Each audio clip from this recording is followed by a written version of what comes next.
Bos días a todos, amigos, dende o meu recuncho de Trevinga. O noso grupo cultural Nós, a xente do redor, dende os seus inicios manifestouse aberto a todas aquelas persoas que no mundo da literatura, da poesía, en definitiva a todas as xentes que teñen algo que dicir no universo da cultura, para que se acheguen e compartan o seu saber. Un dos últimos en facelo é Xesús Deus Gende, a quen hoxe lle corresponde a quenda neste espazo das madrugadas, cunha reflexión que regálanos no número 19 da nosa revista e que leva por título Unha cousa é dicilo e outra facelo, ao que porei voz nesta fría madrugada de outono.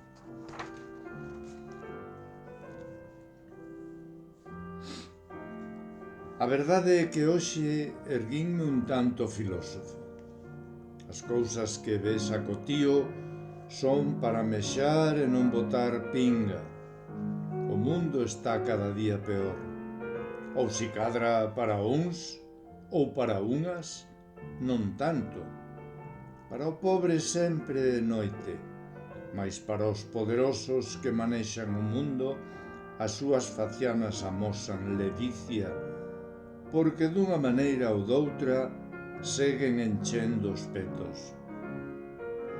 Se precisamos vender armas, montamos unha liorta onde faga falta, eso sí, lonxe do noso fogar, non sexa que nos caia un petardazo e poñamos as ovellas mansas a pensar. Inventamos que o demo se quere apoderar da terra e saímos como os fillos de Deus a facerlle fronte a tal perigo. Aínda que para iso teñamos que poñer ao monicreque de turno a repartir leña. Balas e bombas, o que menos importa é que caian nenos, mulleres, anciáns ou os excluídos da sociedade. O caso é rematar co diaño. De paso, amorear un pouco máis de riqueza, aínda que haxa os chamados danos colaterais. Porén, quen é realmente o inimigo?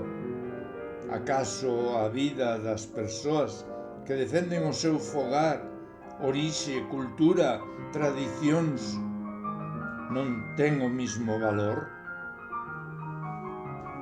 Moita xente reza, vai á misa, pide pola paz no mundo. Porén, unha vez deixan atrás o templo, empezan a despotricar do veciño ou da veciña, do estranxeiro, de cor oscura que pide na porta do supermercado, da rapaza que anda lixeira de roupa ou do fillo da fulanito ou menganito que empina o cóbado de máis. Eso sí, sempre ven a palla no ollo alleo, como se en todas as casas non se coceran fabas.